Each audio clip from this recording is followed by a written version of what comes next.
শহরই পড়ে গেছে তাণ্ডব। শুধু শহরে নয়, বরং গ্রামাঞ্চলের আশেপাশে যে এলাকাগুলো আছে সব জায়গাতেই বসে গেছে কান্নার রোল। কেউ ছুটছে নিজের জমিয়ে রাখা সম্পদ রক্ষা করার পেছনে, অন্যদিকে আবার কেউ ছুটছে তার আপনজনের জীবন বাঁচানোর জন্য। আবার কেউ বা ছুটছে সাধারণ মানুষের পেছনে। শহরে যেখানে সেখানে একের পর এক বোম ব্লাস্ট হচ্ছে। মানুষ ভয়ে ফোন ইউজ করা বন্ধ করে দিয়েছে, কেননা একটা ফোনের মাধ্যমেই সাধারণ মানুষের জীবনটা চলে যাচ্ছে। শহরে লেগে গেছে চারদিকে তাণ্ডব। কে কোন দিকে ছুটছে কারো খেয়াল নেই। সরকারি বেসরকারি সকল অফিসার লেগে পড়ে উঠেছে এই অজ্ঞাত ব্যক্তির পেছনে। কে করছে এরকম? পুরো শহরকে হুমকির মুখে দিয়েছে ফেলে। চলুন তাহলে শহরে কি হয়েছে শুনে আনি আপনাদেরকে। বাংলাদেশের প্রত্যেক জেলার মধ্যেও পঞ্চগড় জেলাও একটা উন্নত জেলা। আর এই জেলার পার্শ্ববর্তী এলাকা আটোয়ারী থানা, আটোয়ারী উপজেলা ফকিরগঞ্জ বাজারে স্থাপন করা হয়েছে বিভিন্ন শিক্ষা প্রতিষ্ঠান, সাথে এনজিও এবং কিছু সরকারি বেসরকারি ব্যাংক আছে, বিভিন্ন স্কুল মাদ্রাসা। হঠাৎ করে শহরের ব্যাংক থেকে প্রায় 150 কোটি টাকা উধাও হয়ে গেছে রাতারাতি, নিমিষে। কেউ কোনো কিছু বলতে পারছে না। সবাই বলছে টাকাগুলো হ্যাকিং করা হয়েছে বাইরের কোনো দেশ থেকে। আবার কেউ বা বলছে ব্যাংকে কর্মকর্তারা গোপনে টাকা লুটপাট করে নিজেরাই আত্মসাৎ করেছে। ব্যাংকে থাকা বিভিন্ন কম্পিউটারের সফটওয়্যারের ডাটা হ্যাক করা হয়েছে। বিভিন্ন প্রজেক্টের ফাইল লক করে রাখা হয়েছে। কেউ প্রবেশ করতে পারছে না কম্পিউটারের ভেতরে। পুলিশ বাহিনী, র্যাব বাহিনী, সিবিআই বাহিনী, সেনাবাহিনী, আর্মি বাহিনী, এমনকি সিআইডি উঠে পড়ে লেগেছে সবকিছু তদন্ত করার পেছনে। তবুও কোনো কুলকিনারা খুঁজে পাচ্ছে না কেউ। ব্যাংকের বাইরে লেগেছে মানুষের সমাগম। ভেঙে পড়েছে সাধারণ মানুষ কান্নায়। তাদের এত কষ্টে জমিয়ে রাখা সম্পদ হঠাৎ করে উধাও হওয়ার কারণে কেউ হার্ট অ্যাটাক করে মারা যাচ্ছে, আবার কেউ সেন্সলেস হয়ে পড়ে যাচ্ছে। পুরো শহরে কান্নার রোল পড়ে গেছে।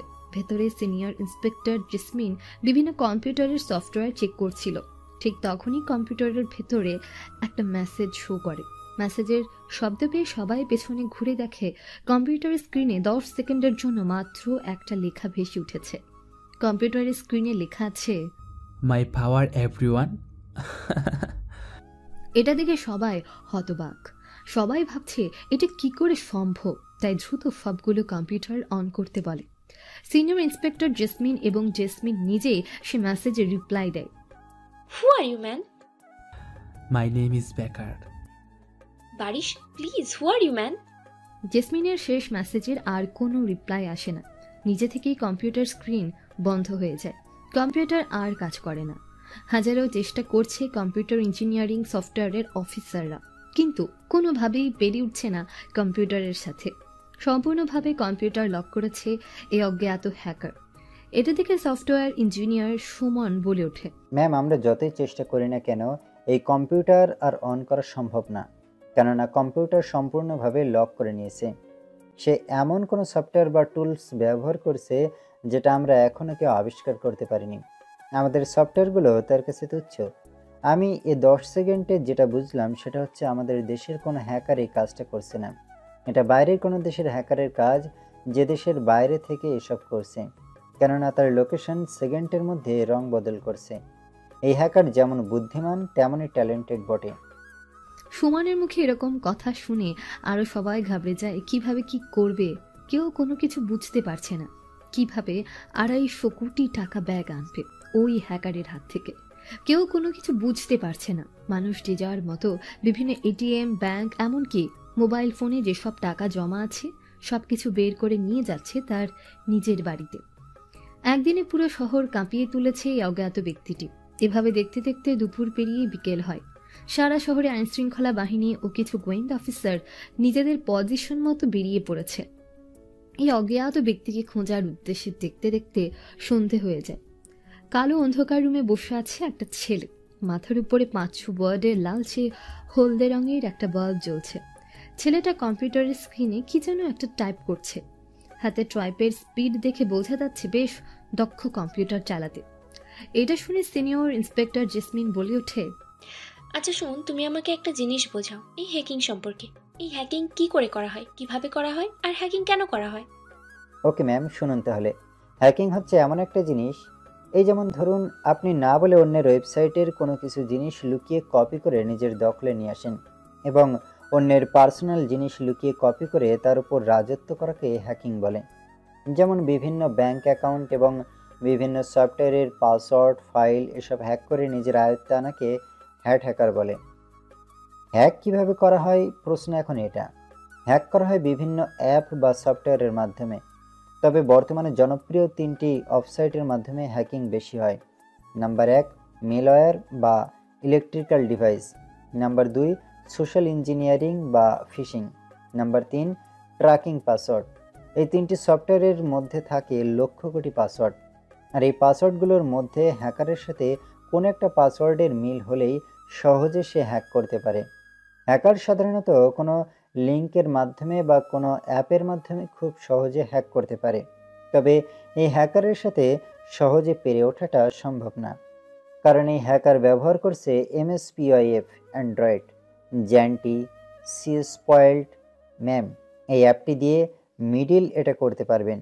মিডিল অ্যাটাক মানে কোনো মোবাইল বা কোনো ডিভাইস দিয়ে যত ইনফরমেশান ইন্টারনেটের মাধ্যমে আদান প্রদান করেন না কেন, হ্যাকারের ক্রুট দিয়ে অন্য জায়গায় যাবে। অর্থাৎ আপনি ইন্টারনেটের মাধ্যমে যত কিছু এক্সচেঞ্জ আদান প্রদান করেন না কেন, সব কিছু আগে হ্যাকারের কাছে যাবে, তারপর পরবর্তীতে তা ইন্টারনেট জগতে যাবে। আপনি যদি কোনো সাইট এক্সচেঞ্জ করেন তাহলে সেটা সর্বপ্রথম হ্যাকারের দখলে যাবে। তো এই জিনিসটাই হচ্ছে man in the middle attack. 5 নম্বর যে অ্যাপটি আছে সেটি হচ্ছে ফেসনিফ।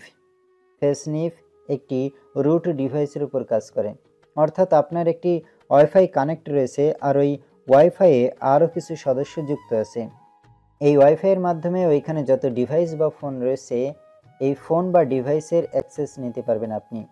মানে ওই ডিভাইস বা ফোন কোন সাইটে কি সার্চ করছে বা তাদের পাসওয়ার্ড বা তারা কি বিষয় নিয়ে কাজ করছে, সব কিছু ইনফরমেশন আপনি নিজের আয়ত্তে আনতে পারবেন। আর হ্যাকার এসবই ব্যবহার করে ব্যাংকের এটিএম লুট করেছে এবং কম্পিউটারের বিভিন্ন সাইবার নিজের আয়ত্তে নিচ্ছে। হ্যাকার এটা গত 3 দিন ধরে হ্যাক করার চেষ্টা করছে, কিন্তু কম্পিউটারের সদস্যবৃন্দ এটা বুঝতেই পারেনি। হ্যাকারের সাথে পেরে ওঠাটা খুবই মুশকিল, কেননা সে যে ডিভাইসগুলো ব্যবহার করছে সেগুলো এখন আর পাওয়া যায় না। এগুলোকে অনেকে হার্ট ডিভাইস বলে। I see. তাহলে কি এটা কোনোদিন সম্ভব না? ওই হ্যাকারের লোকেশন কি আমরা কোনোদিনও টের করতে পারবো না? প্রায় 250 কোটি টাকা লুট করেছে ওই হ্যাকার। তোমার যতগুলো সফটওয়্যার ইঞ্জিনিয়ার লাগে তুমি নাও, এই হ্যাকারের লোকেশন ট্র্যাক করো। সে কোথায় অবস্থান করছে, প্রয়োজনে তার সাইবারের ভিতরে প্রবেশ করো। আপনি চিন্তা করবেন না ম্যাম, অলরেডি আমি কয়েকটা ডিভাইস অ্যাক্টিভেট করেছি। এই ডিভাইসগুলোর মাধ্যমে তার লোকেশন আমরা জানতে পারবো। যেমন ডার্ক ওয়েব। ইন্টারনেটে আমরা 3টা ভাগে ভাগ করতে পারি। যেমন প্রথম, ইন্টারনেট প্রেজেন্ট, মানে যেগুলো আমরা বিভিন্ন ডাটা বা সাইবার গুগলে সার্চ করে এবং আমাদের ওয়েব ব্রাউজারের মাধ্যমে অ্যাক্সেস করতে পারি, যেটাকে পৃথিবীর যে কোনো ইউজার ফোন, ল্যাপটপ, পিসি অ্যাক্সেস করতে পারে। দ্বিতীয় নম্বর হলো ডিপ ওয়েব, যেটা কিনা হলো ইন্টারনেটের সবচেয়ে বড় অংশ। এখানে এমন এমন ওয়েব পেজ থাকে যেখানে অ্যাক্সেস করার জন্য আপনাকে আপনার আইডি বা পাসওয়ার্ডের প্রয়োজন হয়। এডিট ওয়াইফাই পার্সোনাল ইউজারদের স্টোর করা হয়। এই কয়েকটি অ্যাপ আমি অ্যাক্টিভেট করেছি, এগুলোর সাহায্যে আমি তার লোকেশন এবং সাইবারে প্রবেশ করতে পারবো। ওকে, দ্রুত সব কিছুর ব্যবস্থা করো, যত তাড়াতাড়ি সম্ভব টাকাগুলো বের করার ব্যবস্থা করো। Okay ma'am. এই বলে সিনিয়র ইন্সপেক্টর জেসমিন বেরিয়ে পড়ে থানার উদ্দেশ্যে। সুমন ও তার দলবল ইন্টারনেটের বিভিন্ন সাইবার চেক করতে থাকে। এদিকে সেই অজ্ঞাত হ্যাকারটি রুমের মধ্যে বসে একটা লিঙ্ক তৈরি করে ফেলে, আর সেই লিঙ্কটি ইন্টারনেটের ডার্ক ওয়েব জগতে ছেড়ে দেয়, যেটার মধ্যে আছে হাজারো অফার। এই যেমন ধরুন 10 টাকায় 3 জিবি ইন্টারনেট, 1.5 লক্ষ টাকায় R15, এরকম বিভিন্ন অফার দিয়ে লিঙ্কটিতে তৈরি করেছে সে। রাত বাজে 12টা। হাজার হাজার মানুষ ফোন ইউজ করছে এই শহরে। লিঙ্কটা অলরেডি ছড়িয়ে গেছে ফেসবুকে, ইনস্টাগ্রামে, হোয়াটসঅ্যাপে, এমনকি জনপ্রিয় ইউটিউবে। লিঙ্কটিতে ক্লিক করার সাথে সাথে হ্যাক হয়ে যাচ্ছে সাধারণ মানুষের বিভিন্ন পার্সোনাল জিনিস, ফাঁস হয়ে যাচ্ছে বিভিন্ন গোপন ছবি, গোপন তথ্য, হ্যাক হয়ে যাচ্ছে সম্পদ। পুরো শহরে এই মধ্যরাতে কান্নার রোল পড়ে গেছে আবারও। শুধু যে শহরে তা নয়, বরং বিভিন্ন গ্রাম এলাকাতেও ঘটে গেছে এই ঘটনা। ছড়িয়ে পড়েছে সারা ইন্টারনেট জগতে। সাধারণ মানুষ তাদের সম্পদ হারিয়ে একের পর এক ফোন করেই চলেছে থানায়, যোগাযোগ করছে তাদের আত্মীয় স্বজনদের সাথে। ইন্সপেক্টর জেসমিন সাধারণ মানুষের কমপ্লেইন নিতে নিতে এক পর্যায়ে নিজেই ক্লান্ত হয়ে যায়। শহরের পরিস্থিতি বেশ জমজমাট। অনেক ফোন ইউজ করা বন্ধ করে দিয়েছে। শহরের এরকম হইচই দেখছে। শহরের সিসিটিভি হ্যাক করে এই অজ্ঞাত হ্যাকারটি উচ্চ স্বরে হাসতে হাসতে বলে ওঠে, এবার বিশ্ববাসী বুঝবে আমি কি জিনিস। পুরো শহর আমি ধ্বংস করে দেব। দেখবে আমার পাওয়ার, দেখবে আমার ক্ষমতা। কোনো অফিসারই আমার টিকির একটা চুলও চিরতে পারবে না। শুধু এটাই নয়, বিশ্ববাসী, কাল তোমাদের জন্য অপেক্ষা করছে নতুন একটা ধামাকা। এইসব বলছে ছেলেটা, আর কম্পিউটারে কি যেন একটা টাইপ করছে। দেখা বোঝা যাচ্ছে কোনো একটা সাইবারের। পরের দিন সকালে একটা হোটেলে বসে আছে বেশ কিছু ছেলে মেয়ে ও কিছু লোকজন। দুইটা টেবিলের পাশাপাশি বসে আছে কিছু ছেলে ও মেয়ে। তাদের মধ্য থেকে একটা ছেলে একটা মেয়ের চোখাচোখি হয়। চোখের ভাষায় তারা কি যেন বলে। কিছুক্ষণের মধ্যে তার ফোন নাম্বার আদান প্রদান করে, শুরু করে দেয় ফোনে চ্যাট করা। এভাবেই তারা একে অপরের সাথে মেসেজ করতে থাকে। এটা দেখে তাদের বন্ধু বান্ধবীরা হাসতে থাকে এবং তাদেরকে নিয়ে উপহাস করতে থাকে। এক পর্যায়ে ছেলেটা মেসেজ করে, তোমাকে আজ খুব সুন্দর লাগছে, the most beautiful lady girl. সত্যি নাকি ঢপ মারছো? সত্যি বলছি, জাস্ট অসাধারণ লাগছে, যাকে বলে ফাটাফাটি। তোমাকেও অনেক সুন্দর লাগছে। তাই I love you. I love you too বাবু। এই মেসেজের রিপ্লাই দেওয়ার সাথে সাথে মোবাইল ফেটে ব্লাস্ট হয়ে যায়। মুহূর্তের মধ্যে হোটেলের ভেতরে দৌড়াদৌড়ি শুরু হয়ে যায়। মানুষের ভিড়ে মেয়েটাও সেখান থেকে ভয়ে দৌড়ে পালিয়ে যায়।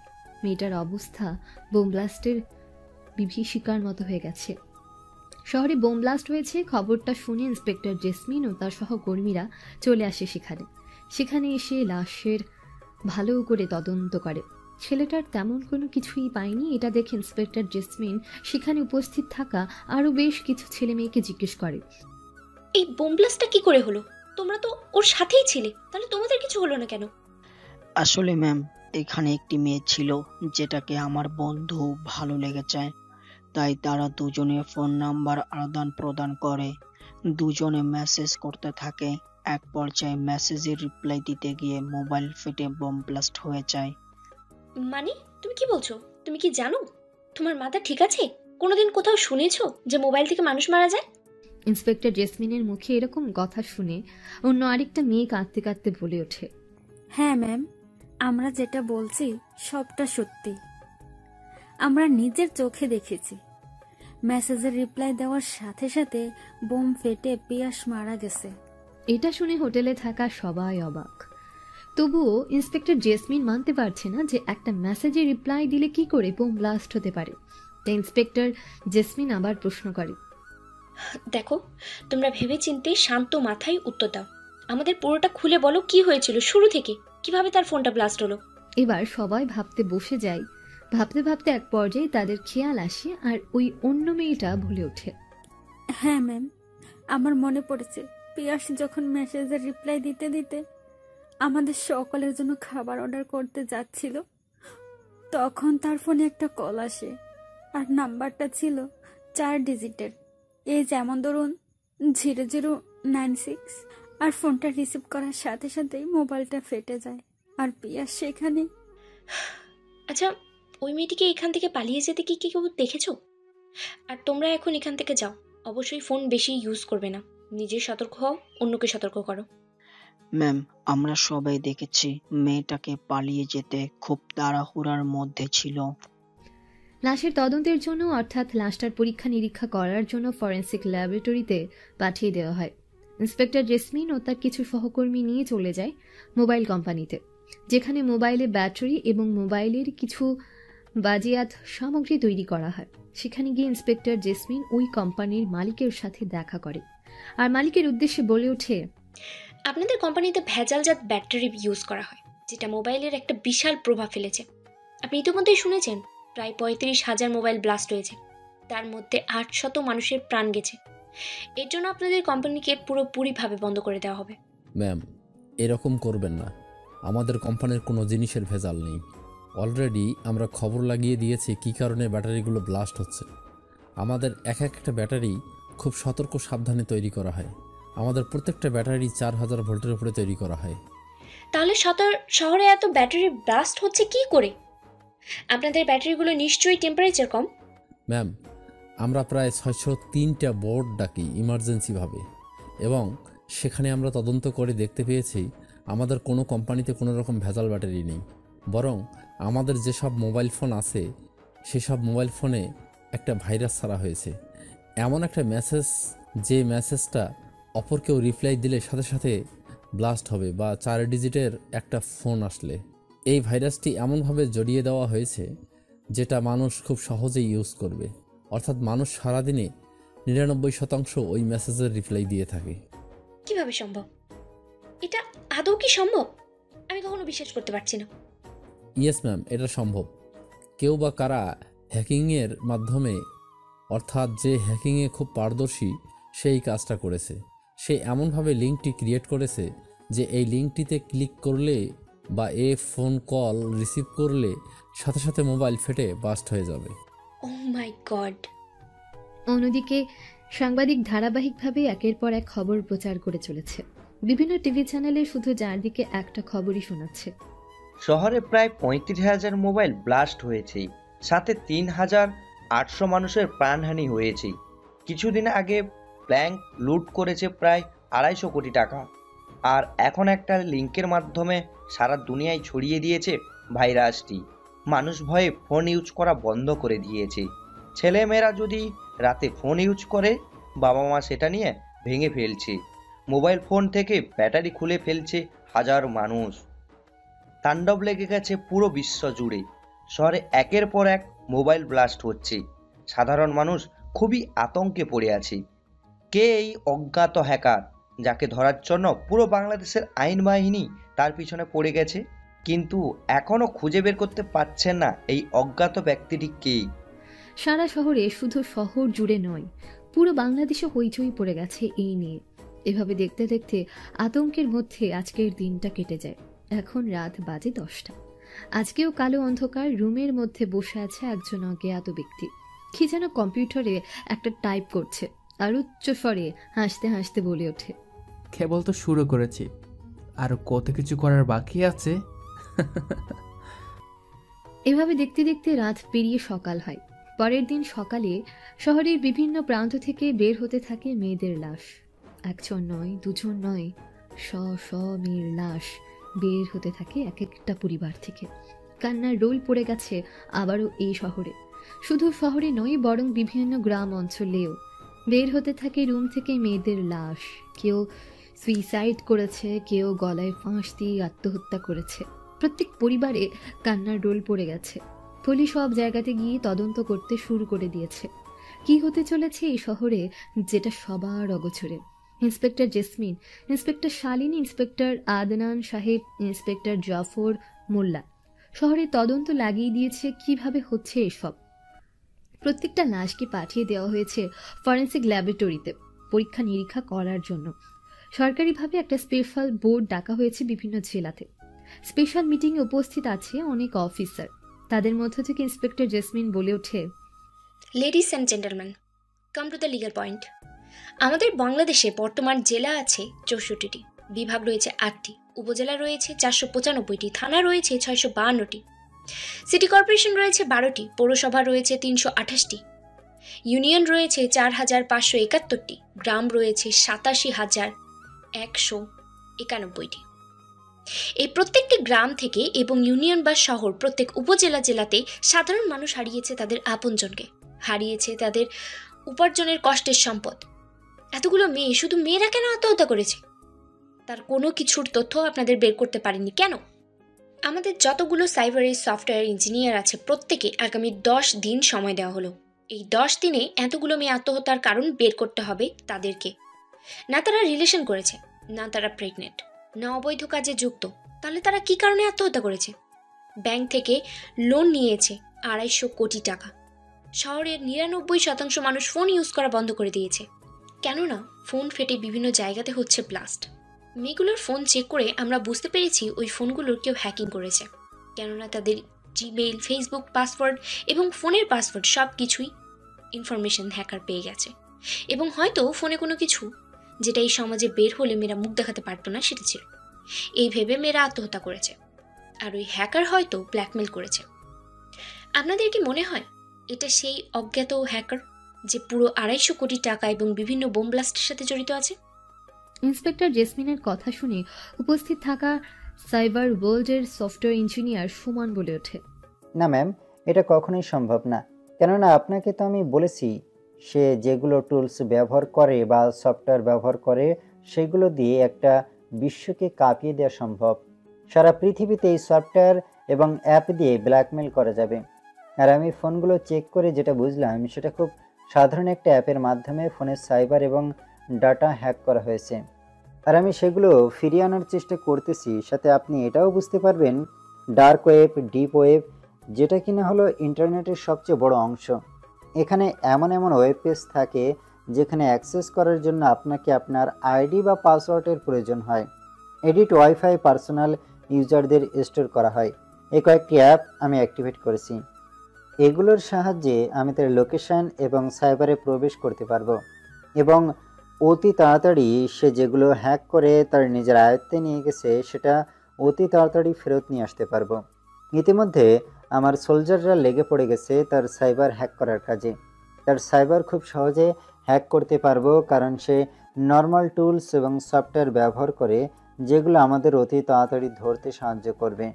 আমার মনে হয় না সে বড় কোনো ধরনের হ্যাকার। ওকে, ঠিক আছে, দ্রুত সব কিছুর ব্যবস্থা করা হোক। আমাদের উপর থেকে প্রচুর চাপ আসতেছে। মিস্টার আদনান সাহেব, আপনার উপর একটা নতুন দায়িত্ব দেওয়া হচ্ছে।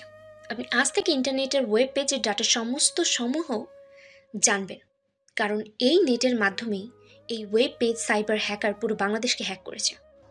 ম্যাম, অলরেডি আমি এই কাজের বেশ কয়েকজন অফিসারকে পাঠিয়ে দিয়েছি। তারা হ্যাকারের সাইবারে প্রবেশ করতে গিয়ে আমাদের কিছু ডাটা সহ পেজ ও ওয়েব সাইবার হ্যাকিং করে নিয়েছে এবং ওই ডাটাগুলো ছাড়া আমাদের কম্পিউটার সম্পূর্ণভাবে অচল। তার লোকেশন রকেটের চেয়েও দ্রুত চেঞ্জ হয়। কিছুক্ষণের জন্য দেখাচ্ছে জাফলং, ইরান, মালয়েশিয়া এবং কুয়াকাটা। এবং যে টাকাগুলো হ্যাকিং করা হয়েছিল সেই টাকাগুলো বাংলাদেশের কোনো জায়গায় নেই। এগুলো সম্পূর্ণভাবে অন্য কোনো এক দেশে ট্রান্সফার হয়ে গেছে। ওই হ্যাকারকে তো আমি ধরেই ছাড়বো। জানি না সে কেন এসব করছে। সাধারণ মানুষের প্রাণ নিয়ে সে কি মজা পাচ্ছে। অন্যদিকে সুমন সাইফারের মধ্যে প্রবেশ করে। পুরো ইন্টারনেটের কালো দুনিয়া একের পর এক ঘুরতে থাকে। হঠাৎ তার মনে পড়ে যায় আর বলে ওঠে, ম্যাম, আপনার মনে আছে সেদিন ব্যাংকের এটিএম লুট করা হয়? সেদিন ব্যাংকের কম্পিউটারে একটা 10 সেকেন্ডে লেখা ভেসে উঠেছিল মাই পাওয়ার। এক্ষেত্রে ছেলেটি দেশের কোনো ক্ষতি করতে চায় না, কিন্তু ছেলেটির সাথে এমন কিছু করা হয়েছে যার জন্য সে তার ক্ষমতা ও পাওয়া দেখাইতে চায় এই বিশ্ববাসীকে। তবে আমি খুব দ্রুত তাকে ধরার চেষ্টা করতেছি। সুমনের মুখে এরকম কথা শুনে সবাই হতাশ, কেননা এই এক সপ্তাহে পুরো বাংলাদেশকে কাঁপিয়ে দিয়েছে এই হ্যাকার। কেউ কোনো কিছু বুঝতে পারছে না এই হ্যাকার চাইটা কি। না পারছে ওই হ্যাকারের লোকেশন ট্র্যাক করতে, না পারছে তার সাইবারে প্রবেশ করতে। তাকে ট্র্যাক করতে গেলে উল্টো তাদের নিজেদেরই সাইবার ডাটা সমূহ হ্যাকিং করে নেওয়া হচ্ছে। অনেকক্ষণ পর ভেবেচিন্তে ইন্সপেক্টর জেসমিন বলে ওঠে, আপাতত যেহেতু শহরে আর কোনো দুর্ঘটনা হচ্ছে না, সেক্ষেত্রে এখন আমাদের টার্গেট ওই ছোট্ট হ্যাকারটি, যে কিনা বিভিন্ন মোবাইলের সাইবারের ডাটা সমূহ হ্যাক করেছে। তাকে ধরতে পারলে আমরা সেই সাইবার ওয়ার্ল্ডের হ্যাকারকে ধরতে পারবো। আর হ্যাঁ, সে এখন শুধুমাত্র সাইবার ওয়ার্ল্ডের হ্যাকার নয় বা একজন ইলিগাল চোর নয়, সে একজন মোস্ট ওয়ান্টেড ক্রিমিনাল। তাকে যে করে হোক ধরতে হবে। জেসমিনের কথা মতো সবাই বলে ওঠে, ইয়েস ম্যাম। অতঃপর জেসমিন আবার বলে ওঠে, আর হ্যাঁ, ইন্সপেক্টর শালিনী, আপনাকে খোঁজ খবর নিতে হবে। ওই দিন হোটেলে ব্লাস্টের পরে ওই মেয়েটি কিভাবে উধাও হলো এবং ওই মেয়েটি কে ছিল। মেয়েটিকে খোঁজার পরে তার থেকে সব কিছু তথ্য নিয়ে দ্রুত জমা দেবে অফিসে। জি ম্যাম, আমি শহরেও আমাদের গোয়েন্দা ফোর্সকে লাগিয়ে দিয়েছি এই কাজে। আশা রাখি তারা সকল তথ্য প্রমাণ এনে হাজির করবে আপনার সামনে। ওকে। এই বলে ইন্সপেক্টর জেসমিন যখনই সে কনফারেন্স রুম থেকে থানার উদ্দেশ্যে বের হবে, ঠিক তখনই তার হাতে থাকা স্মার্টফোনটি বেজে ওঠে। ফোনের ওপাশে থাকা ব্যক্তিটি বলে ওঠে, কি ব্যাপার ইন্সপেক্টর জেসমিন, আপনি এখনো অপরাধীকে ট্যাগ করতে পারছেন না কেন? ব্যাংক থেকে 250 কোটি টাকা উধাও, কয়েকশো মানুষ বোম ব্লাস্টে মারা গেছে, মানুষ ফোন ইউজ করা বন্ধ করে দিয়েছে, হঠাৎ করে বিভিন্ন অঞ্চল থেকে মেয়েদের ঘর থেকে লাশ পাওয়া যাচ্ছে, তাও আবার তারা আত্মহত্যা করেছে নিজেরাই। এসব কেন হচ্ছে, কে করছে এসব, আপনারা এখনো বের করতে পারছেন না কেন? স্যার, আমরা অনেক চেষ্টা করেছি, কিন্তু ওই হ্যাকার অনেক দুরন্ত প্রকৃতির একজন সাইবার ওয়ার্ল্ডের হ্যাকার। সে এমন এমন আধুনিক পদ্ধতি ইউজ করেছে যেটা আমাদের কাছে নেই। 250 কোটি টাকা আমাদের দেশ থেকে ওরা দেশের বাইরে নিয়ে গেছে। আমরা টাকাগুলোকে অনেক ফেরত আনার চেষ্টা করছি, কিন্তু কোনো লাভ হয়নি। দ্বিতীয়, আমরা ওই হ্যাকারটিকে ট্যাগ করেছি, কিন্তু নিজেরাই আমরা তার পাতা ফাঁদে পা দিয়েছি। সে আমাদের বিভিন্ন সফটওয়্যার, ডাটা এবং সাইবার হ্যাক করে নিয়েছে। তৃতীয় নাম্বার, ওই মেয়েগুলো আত্মহত্যা করেছে, এটা অনেক বড় রহস্য লুকিয়ে আছে, আর এটা খুব সাধারণ হ্যাকার কাজ করেছে, যেটা আমরা খুব সহজেই বের করে ফেলবো। আমাদের একটু সময় দিন। দেখুন ইন্সপেক্টর জেসমিন, এক হাত দিয়ে কখনো তালি বাজে না, তালি বাজাতে হলে 2 হাত দিয়েই তালি বাজাতে হয়। ঠিক তেমনই ছেলেটি এসব একা করছে না, বরং তার একটা গ্যাং আছে। আর সে শুধু একজন হ্যাকার নয়, বরং দেশের মোস্ট ওয়ান্টেড ক্রিমিনাল বা টেরোরিস্ট। যত তাড়াতাড়ি সম্ভব তাকে তোমরা ধরার ব্যবস্থা করো, নয়তো চাকরি রিজাইন দিয়ে হাতে চুরি পরে ঘরে বসে থাকো। কেন, বাংলাদেশের কি আইন বাহিনীর অভাব পড়েছে? বাংলাদেশের প্রায় আর্মি বাহিনী, আর্মি প্যারালাল বাহিনী, সোর্স বাহিনী, র্যাব বাহিনী, সেনাবাহিনী, স্পেশাল কমান্ডো বাহিনী, আর কত বাহিনী চাই? দেশে এতগুলো আইনের ব্যবস্থা থাকতে অপরাধীরা কি করে ঘুরে বেড়াতে পারে? স্যার, আমরা তো চেষ্টা করছি। বাংলাদেশের প্রতিটি আইন বাহিনী তাদের নিজেদের মতো করেই চেষ্টা করছে অপরাধীকে ধরার জন্য। আমরা তো কেউ হাতে চুরি পরে বসে নেই স্যার। ওহ, জাস্ট শাট আপ! আমি তোমাদের কাছে কোনো লেকচার শুনতে চাইনি। তোমাদের আগামী 72 ঘন্টা সময় বেঁধে দেওয়া হলো। এবার 2 ঘন্টার মধ্যে এতগুলো মেয়ে কিভাবে সুইসাইড করলো তার পুরো ডিটেলস জমা দিতে হবে সরকারের কাছে। উপর মহল থেকে প্রচুর কথা শুনতে হচ্ছে আমাকে। ওকে স্যার, ঠিক আছে। এই বলে আইনজীবী সাহেব ফোন কেটে দেয়। অনেকগুলো কথা এটা শুনে জেসমিন সহ বিভিন্ন আইন বাহিনীর প্রধান অফিসাররা বেশ ক্ষেপে গেছে ওই হ্যাকারের উপরে। কিন্তু কি বা করতে পারবে তাকে? সে তো সাইবার ওয়ার্ল্ডের রাজা। মিটিং শেষ করে কনফারেন্স রুম থেকে যখনই সবাই বের হতে যাবে, ঠিক তখনই সুমন বলে ওঠে পেছন থেকে, ম্যাম 1 মিনিট, যাবেন না প্লিজ, সবাই একটু ধৈর্য ধরুন। আমি ছেলেটার লোকেশন ট্যাগ করে ফেলেছি এবং তার সাইবার হ্যাক করে ফেলেছি। তার সকল ডাটা এবং ডিভাইস এখন আমাদের নিজেদের আয়ত্তে। ছেলেটি আমাদের এখান থেকে প্রায় 500 থেকে 600 কিলোমিটার দূরে আছে, অর্থাৎ রংপুর বিভাগের আশেপাশে ছেলেটি অবস্থান করছে। তবে আমি ওর পুরো সাইবার জুড়ে চেক করলাম, কোনো কিছু ভিডিও বা এমন কোনো পিক বা তেমন কোনো কিছু পেলাম না যেটাতে সন্দেহজনক কিছু ধরা পড়বে। আর এই জিমেইল থেকে এই প্রত্যেকটি মেয়ের ফোনের ডাটা ও সাইবার হ্যাক করেছিল। এই রহস্যটা কি, সেই ছেলেটাকে ধরতে পারলেই বোঝা যাবে। Good job Suman. ওখানকার অফিসারদের সাথে আমি এখনই যোগাযোগ করে ছেলেটিকে গ্রেফতার করার ব্যবস্থা করছি। তুমি ততক্ষণে আরো ভালো করে সাইবারগুলোকে চেক করো। ওকে ম্যাম, ঠিক আছে। এই বলে ইন্সপেক্টর জেসমিন রংপুর বিভাগের র্যাব বাহিনীর সিনিয়র ইন্সপেক্টর জুয়েলের সাথে কন্ট্যাক্ট করে। একে একে সব খুলে বলতে শুরু করেন ইন্সপেক্টর জেসমিন। হ্যালো স্যার, আমি সিনিয়র ইন্সপেক্টর জেসমিন বলছি। আপনাদের একটা সাহায্য প্রয়োজন পড়েছে আমাদের। জি ম্যাম, বলুন আমরা আপনাকে কিভাবে সাহায্য করতে পারি। আমাদের টিম আপনাকে সাহায্য করার জন্য সবসময় প্রস্তুত আছে। আপনি নিশ্চয়ই শুনেছেন শহরে এসব আজব ঘটনা ঘটেছে। হ্যাকাররা তাদের দখলে আমাদের দেশকে নিয়ে নিয়েছে এবং বিভিন্ন এলাকাতে যেসব মেয়ে আত্মহত্যা করেছে তাদের মোবাইল ফোনের সাইবার এবং ডাটা ফাইল কেউ হ্যাক করেছিল, যেটাতে এমন কিছু ছিল যার কারণে মেয়েরা আত্মহত্যা করতে বাধ্য হয়েছে। এবং এই হ্যাকারটি বর্তমান অবস্থান করছে আপনাদের রংপুর বিভাগের আশেপাশে। আমরা আপনাকে তার লোকেশন সেন্ড করছি। আপনি লোকেশন অনুযায়ী তাকে গ্রেফতার করুন এবং আমরা সেখানে পৌঁছে তাকে নিয়ে আসবো আমাদের নিজের আয়ত্তে। ওকে ম্যাম, ঠিক আছে। আমি আমার স্পেশাল ফোর্সের মাধ্যমে এখনই তার লোকেশন ট্র্যাক করে তাকে তার ওই জায়গা থেকে তুলে নিয়ে আসতেছি। ততক্ষণে আপনি আপনার টিম নিয়ে চলে আসুন আমাদের রংপুর বিভাগে। ওকে, ঠিক আছে স্যার। এই বলে মিস্টার জুয়েল সাহেব তার স্পেশাল র্যাব বাহিনী নিয়ে বেরিয়ে পড়ে অজ্ঞাত হ্যাকারটিকে ধরার উদ্দেশ্যে। অন্যদিকে ইন্সপেক্টর জেসমিন ও তার টিম বেরিয়ে পড়েছে।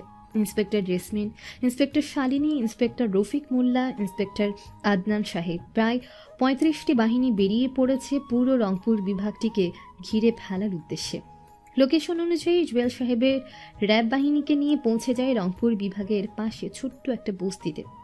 মাটি থেকে শুরু করে আকাশপথ পর্যন্ত পুরো সৈন্য সামগ্রী ঘিরে রেখেছে পুরো রংপুর বিভাগটাকে। প্রায় 18টি বাহিনী আকাশপথে পাড়ি জমিয়েছে। আর বাকি যেসব বাহিনী আছে তারা ঘিরে রেখেছে রংপুর বিভাগটিকে। গুটি গুটি পায়ে প্রবেশ করে সে বাড়ির ভেতর। এলাকাবাসী এতগুলো সৈন্য সামগ্রী দেখে হুড়মুড় করে বেরিয়ে আসে। বাড়িটিকে চারদিক দিয়ে ঘিরে রাখার পর জুয়েল সাহেব মাইকের মাধ্যমে অ্যানাউন্সমেন্ট করে বলে ওঠে, আমি 1 থেকে 10 অবধি পর্যন্ত ঘুরব। বাড়ির ভেতরে কে কে আছো সরাসরি বেরিয়ে আসো, না হলে ফায়ার করতে বাধ্য হব। তবুও বাড়ির ভেতর থেকে কেউ বের হচ্ছে না। ছেলেটা ভয়ে ও আতঙ্কে ঘরের খাটে নিচে গিয়ে লুকিয়ে পড়ে। ঘর থেকে বেরিয়ে আসে দুজন মানুষ, একজন পুরুষ, একজন মহিলা। তাদেরকে দেখে ইন্সপেক্টর জুয়েল বলে ওঠে, কে আপনারা? আপনাদের পরিবারে আর কে কে আছে? সব কটা সদস্যকে বাইরে বের হতে বলুন। কিন্তু স্যার মুই কি কইছুন যে মুখ তোমরা ধরবাইছন?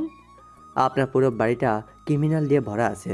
আমরা গোপন সূত্রে খবর পেয়েছি দেশে যে এতগুলো মার্ডার হয়েছে এবং টাকা লুটপাট হয়েছে সব কিছুর পেছনে আপনার বাড়ির কেউ একজন জড়িত আছে। এটা কি কইতেছেন স্যার? এটা কি করে সম্ভব? মুই মোর স্ত্রী আর মোর একটা ছেলে এ বাড়িতে আছি, তাহলে আমরা কঙ্কে ক্রিমিনাল হন? কে ঠিক আছে, আপনি আপনার ছেলেকে ডাকুন, তার মুখ থেকে আমরা সব কিছু শুনতে চাই। ও ঠিক আছে স্যার, এখনই ডাকতেছি। এই বুলেট করে বেটা বাইরে এত, তোকে খুঁজতেছে। কিন্তু ভেতর থেকে কারো শব্দ শোনা যাচ্ছে না। জামাল শিকদার একের পর এক ডেকে চলেছে তার ছেলেকে, কিন্তু ঘর থেকে কারো সারা শব্দ পাওয়া যাচ্ছে না। এটা দেখে ইন্সপেক্টর জুয়েল সাহেব চোখের ইশারায় তার সৈন্যবাহিনীকে ভেতরে প্রবেশ করতে বলে এবং ভেতর থেকে বুলেট নামের সেই ছেলেটিকে বের করে আনে। ছেলেটাকে বাইরে আনার সাথে সাথে ছেলেটা কাঁদতে কাঁদতে বলে ওঠে, স্যার আমি কিছু করিনি স্যার, প্লিজ আমাকে ছেড়ে দিন, আমার ভুল হয়ে গেছে স্যার, আমি আর এরকম করব না। You are under arrest.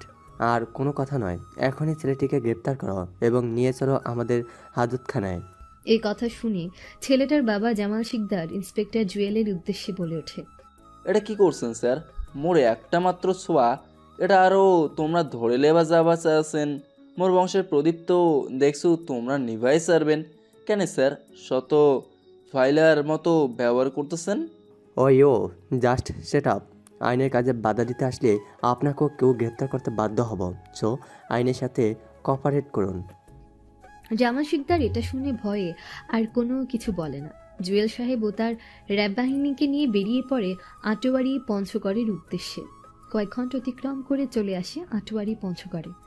এখানে বুলেট নামে সেই ছেলেটিকে তুলে দেয় ইন্সপেক্টর জেসমিনের হাতে এবং জুয়েল সাহেব তার র্যাব বাহিনীকে নিয়ে বেরিয়ে পড়ে আবার রংপুর বিভাগের উদ্দেশ্যে। এবার ছেলেটাকে ইন্সপেক্টর জেসমিনের সামনে রাখা হয়। ইন্সপেক্টর জেসমিন ধারাবাহিকভাবে বলতে শুরু করে, তুমি যে অপরাধগুলো করেছো তার জন্য তোমার ফাঁসি অনিবার্জিত। এখন কোনো ভূমিকা ছাড়াই বলো তোমার সাথে কি হয়েছে। তুমি এসব কাজ কেন করেছো? তোমার কারণে বাংলাদেশের প্রায় 87,191 গ্রামে ও শহরে হাজারো মেয়ের লাশ বের হয়েছে তাদের ঘর থেকে। কি এমন করেছিলে সেই মেয়েগুলোর সাথে? বুলেট নামে সেই ছেলেটি এবার কাঁদতে কাঁদতে নাকানি চুবানি খাচ্ছে। অতঃপর সে কাঁদতে কাঁদতে ইন্সপেক্টর জেসমিন ও তার টিমের উদ্দেশ্যে বলে ওঠে, ম্যাম আমি সবসময় মোবাইল ফোন ইউজ করতে বেশি ভালোবাসতাম। আমি সবসময় ইন্টারনেটে কালো দুনিয়ার নিজেকে বেশি অগোছালো করতাম। আমার খুব আগ্রহ ছিল এই হ্যাকিং সম্বন্ধে। আমি হ্যাকিংয়ে এখনও পারদর্শী নই। আমি সারা রাত সারাদিন ভোর ফোন ইউজ করতে করতে এক পর্যায়ে হ্যাকিং করতে শিখে যাই। একদিন আমি একটা হোটেলের সিসিটিভি ফুটেজ চেক করি এবং সেখানে কিছু ভিডিও দেখতে পাই। কিছু মেয়ে অবৈধভাবে দেহ ব্যবসা করছে ওপেনলি। এই ভিডিও দেখে আমি হতবাক হয়ে যাই। তারপর আমি ওই মেয়েগুলোর ফেসবুক আইডি হ্যাক করে এবং তাদের পুরো সাইবার ডাটা নিজের আয়তায় নিয়ে আসি এবং সেখানে দেখতে পাই অনেক ছেলের সাথে তাদের অন্তরঙ্গ ভিডিও পিক রয়েছে। আমি সেগুলো কোনো খারাপ কাজে ব্যবহার করিনি। আমি সেগুলো আমার কম্পিউটারে সাইবার এক্সপোর্ট নামে একটা ফাইলে সেভ করে রেখেছিলাম। আর এটাই হয়েছে আমার জীবনের জন্য কাল। কে বা কারা আমার কম্পিউটারে সাইবার হ্যাক করেছে এবং আমার এক্সপোর্ট নামের সেই ফাইলটি নিজের আয়তায় নিয়েছে। তারপর থেকে শুরু হয়েছে ওই মেয়েগুলোর মৃত্যুর খেলা। আমি কোনো কিছুই জানি না, আমি শুধু হ্যাক করেছিলাম আর প্রতি রাতে ওইগুলো দেখে নিজের নেশা কাটাতাম। প্লিজ আমার ভুল হয়ে গেছে, আপনারা আমাকে বাঁচান। ওখানে আরও অনেক পিক ছিল এবং অনেক ব্যাংকের এবং হসপিটালে বিভিন্ন ডাটা ফাইল, সিসিটিভি ফুটেজ যেগুলো আমি হ্যাক করে রেখেছিলাম সব ওই অজ্ঞাত হ্যাকারটি হ্যাক করে নিয়েছে। বুলেটের মুখে এরকম কথা শুনে উপস্থিত থাকা সকল অফিসার হতবাক। এতটুকু বয়সে ছেলেটা কি করে এত সব করেছে সেটা ভাবে। এটা শুনে রাগের মাথায় ইন্সপেক্টর জেসমিন কয়েকটা থাপ্পড় লাগিয়ে দেয় বুলেটের গালে আর বলে ওঠে, তুমি যেটা করেছো সেটা অন্যায় করেছো। এর শাস্তি তো তুমি পাবে, কারণ তোমার একটা ভুলের জন্য হাজার হাজার মেয়ে প্রাণ হারিয়েছে। যতদিন না আমরা এই ক্রিমিনালটাকে খুঁজে পাচ্ছি ততদিন অবধি তোমাকে হাজতেই থাকতে হবে। নিয়ে যাও ওকে। এভাবে কেটে যায় আরো 2 দিন। এখন আগের থেকে পরিবেশটা একটু শান্ত হয়েছে। মানুষ এখন ফোন ইউজ করে। নিজের একাকিত্ব কাটানোর জন্য মানুষ বাইরে বের হয়েছে। তবুও হাজার হাজার মানুষ ও গ্রামবাসী আতঙ্কে রয়েছে। Inspector Jesmin, inspector Rafiq Molla, inspector Shalini, inspector Jewel ও আইনশৃঙ্খলা বাহিনীর বিভিন্ন আইনি বাহিনী তারা তাদের নিজেদের মতো তদন্ত চালিয়ে যাচ্ছে এই ক্রিমিনালটা ধরার জন্য। এভাবে কেটে যায় আরো 2 দিন। সফটওয়্যার ইঞ্জিনিয়ার সুমন এই 2 দিনে রাত দিন ভোর কাজ করেছে, কিন্তু কোনো লাভ হয়নি। তাই সুমন এবার সবার উদ্দেশ্যে বলে ওঠে, ম্যাম, বিশ্বের ইন্টারনেটের কালো দুনিয়ার ও সাইবার ওয়ার্ল্ডের হ্যাকারদের মধ্যে বিশ্বের সেরা 5 জন আমাদের কয়েদিখানায় আছে। তাদের দিয়ে যদি ওই হ্যাকারদের ধরতে পারি তাহলে কেমন হবে? কিভাবে এটা সম্ভব? যেমন কোনো উদাহরণ দাও। ম্যাম, আমাদের এই 5 জন অপরাধীকে একটা অফার দিতে হবে যে তারা যদি এই সাইবার হ্যাকারকে ধরিয়ে দিতে পারে তাহলে তাদেরকে বেকসুর খালাস দেওয়া হবে। এমনিতে তারা আর 2টি মাস জেলে আছে, তারপর তো ছাড়া পাবেই। এবং এই 5 জন অপরাধী বিভিন্ন এটিএম, ব্যাংক, অনেক হ্যাকিংয়ের কাজ করার অপরাধে র্যাব তাদেরকে গ্রেপ্তার করেছে। কারা সেই 5 জন হ্যাকার জনগোষ্ঠী? জি ম্যাম, সারা বিশ্বে 918টি হ্যাকার টিমের পরে যে 5টি রয়েছে গ্রে হ্যাট হ্যাকার। এই হ্যাকার টিমটি বিশ্বের অন্যান্য টিমের থেকেও 32তম স্থানে আছে। আমরা এই হ্যাকারদের মাধ্যমে অতি তাড়াতাড়ি তাদেরকে ধরতে পারবো। রাফি, মাহমুদ, রাজ, রকি, আরিফ, এই 5 জন হচ্ছে সেই ক্রিমিনাল সাইবারের হ্যাকার। ওকে, সে 5 জনকে নিয়ে আসো। ইন্সপেক্টর জেসমিনের কথা মতো সেই 5 জন সাইবার ক্রিমিনালকে হাজির করা হয় তার সামনে। তারপর ইন্সপেক্টর জেসমিন বলে ওঠে, জেল থেকে বের হওয়ার ইচ্ছা আছে? আরে ম্যাম, কে কাল কুঠুরিতে থাকতে চাই বলুন? জেলের বাইরের আলো বাতাস তো চাই। ওকে, ঠিক আছে, তোমাদের জেল থেকে মুক্তি দেওয়া হবে, কিন্তু একটা শর্তে। তোমরা নিশ্চয়ই শুনেছো বাংলাদেশে এক হ্যাকার জনগোষ্ঠী প্রবেশ করেছে যারা বর্তমানে পুরো সাইবার ওয়ার্ল্ডকে হ্যাক করেছে। তাদের সাথে বিশ্বের কোনো হ্যাকার পেরে উঠছে না। সেই দিনের সাথে তোমাদের 5 জনকে লড়তে হবে এবং এই পর্যন্ত তারা যত সাইবার ডাটা এবং বিভিন্ন দেশের সম্পদ লুট করেছে তা সব ফিরিয়ে আনতে হবে। আরে ম্যাম, এটা আমাদের বাম হাতের কাজ। আমরা রাজি আপনার সত্যি। বিনিময়ে আমাদেরকে কিন্তু জেল থেকে বের করতে হবে। ওকে, বের করা হবে। ওকে, ঠিক আছে। আমাদের 5 জনের জন্য 5টা কম্পিউটার দিন এবং ওই হ্যাকারের সম্বন্ধে যা জানেন তা বলুন। রাফির কথা মতো তাদের 5 জনকে কম্পিউটার দেওয়া হয়। ধীরে ধীরে রাফি একটা সাইবারে প্রবেশ করে এবং বিভিন্ন অ্যাপ ও টুলসের মাধ্যমে সাইবার ওয়ার্ল্ডের সেই অজ্ঞাত হ্যাকারটির কম্পিউটারে প্রবেশ করতে চেষ্টা করছে। এবার রাফি বলে ওঠে, রাজ, তুমি ক্যালকুলেটর অপশনটা ওপেন করো এবং সেখানে প্রবেশ করো এবং সেখানে 10 ডিজিটের একটা কোড ইউজ করেই আমার লোকেশন ট্র্যাক করো, দ্রুত অ্যান্ড ফাস্ট। আর রকি, তুমি ডাকডাকগো ফোল্ডারটা ওপেন করো। এটার মাধ্যমে আমরা তাকে ধরতে পারবো। আমি তার সাইবারে অলরেডি প্রবেশ করেছি, দ্রুত। ভাই, 10 ডিজিটের কোডটি নিচ্ছে না, মনে হচ্ছে সে আরো হার্ড পাসওয়ার্ড দিয়েছে। ভাই, আমি অলরেডি তার সার্ভারে ঢুকে গেছি। আমি তার সাইবারে ডাটা নিজের আয়ত্তে নিয়ে আসা শুরু করেছি। ড্রাগ ওয়েব, ডিপ ওয়েব অ্যাপটি ওপেন কর, না হলে আমরা সবাই বিপদে পড়তে পারি। ও মাই গড, দ্রুত কম্পিউটার অ্যাপ্লিকেশনগুলো বন্ধ করো, সমস্ত ডাটা ক্যান্সেল করো। কিন্তু কেন ভাই? আর কিছুক্ষণের মধ্যেই আমরা তার লোকেশন ট্র্যাক করতে পারবো। আরে বেটা, আগে নিজের জীবন বাঁচা, পরে লোকেশন ট্র্যাক করিস। রাবি ভাই, আমি আমার কম্পিউটারের সার্ভারে প্রবেশ করতে পারছি না, সকল ডাটা ক্যান্সেল হয়ে গেছে। দ্রুত কম্পিউটার বন্ধ কর, নইলে বিপদ আছে। কারণ সেই ইন্টারনেটে পুরো গ্রেন্ড, মানে যেগুলো আমরা বিভিন্ন ডাটা বা সাইবার গুগলে সার্চ করে এবং আমাদের ওয়েব ব্রাউজারের মাধ্যমে অ্যাক্সেস করতে পারি, যেটাকে পৃথিবীর যে কোনো ইউজার ফোন অথবা ল্যাপটপ পিসি দিয়ে অ্যাক্সেস করতে পারে।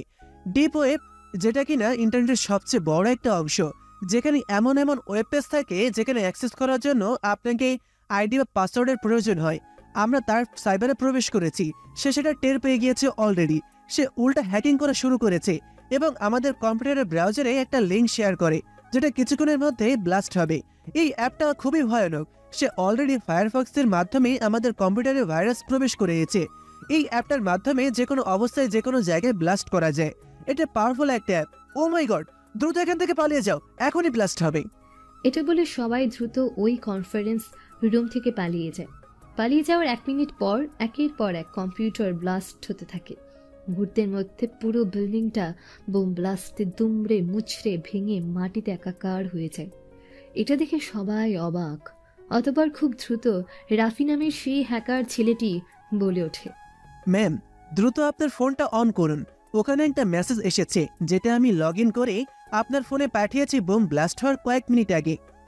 মানে আমার ফোনে কি ব্লাস্ট হবে নাকি? ম্যাম, আপনার ফোন ব্লাস্ট হবে না, বরং ওই হ্যাকার একটা মেল পাঠিয়েছে। ওই মেলটা ব্লাস্ট হওয়ার কয়েক মিনিট আগে এসেছিল, যেটা কম্পিউটার থেকে কোনোভাবেই পড়া সম্ভব হচ্ছিল না। তাই আমি খুব দ্রুত সাবধানতার সাথেই আপনার ফোনে ওইটা পাঠিয়ে দিয়েছি। রাফির কথা মতো জেসমিন তার ফোনটা ওপেন করে দেখতে পায় সত্যি সেখানে একটা মেসেজ শো করেছে। মেসেজে লেখা আছে, কাজটা তোমরা ভালো করোনি। আমার অনুমতি ছাড়া তোমরা আমার আইডিতে প্রবেশ করে আমার সকল ডাটা নিজেদের আয়ত্তে নিয়ে নেওয়ার চেষ্টা করেছ। আমার সাইবার সেল হ্যাক করার চেষ্টা করেছ। খুব পস্তাবে তোমরা। তোমরা কি ভেবেছ তোমরা কি করছো না করছো আমি কোনো কিছু দেখতে পাচ্ছি না? আমি এই রুম থেকে সারা পৃথিবীটাকে কন্ট্রোল করতে পারি। তোমাদের ধারণা নেই তোমরা কার সাথে লেগেছ। ধ্বংস করে দেব পুরো বিশ্বটাকে। তোমরা ওই 5 জন কুখ্যাত হ্যাকার সাইবার ক্রিমিনালের সাথে আমাকে হ্যাকিং করতে চেয়েছিল। তো এখন নিজেরাই হ্যাকিং হয়ে যাবে। ভ্যানিশ করে দেব প্রত্যেককে। দেখো শুধু আমার খেলা। Wait and watch. হ্যাকারের এরকম হুঙ্কার শুনে উপস্থিত থাকা সবাই থরথর করে কাঁদছে। জানি না সামনে কি বিপদ আসতে চলেছে সবার মাঝে। কিছুক্ষণের মধ্যে আইনজীবী সাহেব ফোন করে ইন্সপেক্টর জেসমিনের নম্বরে ফোনের ওপাশ থেকে বলছে, তুমি এটা কি করেছো? কি তুমি জানো তুমি কত বড় একটা ভুল করেছো? সাধারণ মানুষের জীবন তুমি বিপদের মুখে ফেলে দিয়েছো। যে 250 কোটি টাকা হ্যাকার হ্যাক করেছিল সেটা ফেরত দিয়েছি সম্পূর্ণভাবে, কিন্তু দুঃখের খবর হলো হাসপাতালের সাইবার হ্যাক করা হয়েছে, যেখানে হাজার হাজার রোগের অপারেশনের ফাইল ঠিক করা ছিল, বিভিন্ন সামরিক ওষুধের স্যাম্পল ছিল, আর অনেক কিছু। সব কিছু হ্যাকার হ্যাক করে নিয়েছে। তারা নিজেরা এতে এখন ডাক্তার বিনা নোটিশে কিভাবে রোগীর চিকিৎসা করবে? কিন্তু স্যার, আপনারা তো তাকে ট্যাগ করতে বলেছেন, আর আমরা তাকে ট্যাগ করেছি। Oh, just shut up inspector Jesmin. তোমাকে আমি তাকে ট্যাগ করতে বলেছি, তার ডিভাইস, তার ফোল্ডার, তার ফাইল হ্যাক করে নিয়ে আসতে বলিনি। যেটা তুমি ভুল করেছো এবং তোমার ভুলের মাসুল সারা বিশ্ববাসীকে দিতে হচ্ছে। তুমি জানো অলরেডি হসপিটাল করিডোরে কতজন মানুষ মারা গেছে? ডাক্তার রোগীদের চিকিৎসা দিতে পারছে না, অক্সিজেন না পেয়ে মারা যাচ্ছে শত শত মানুষ।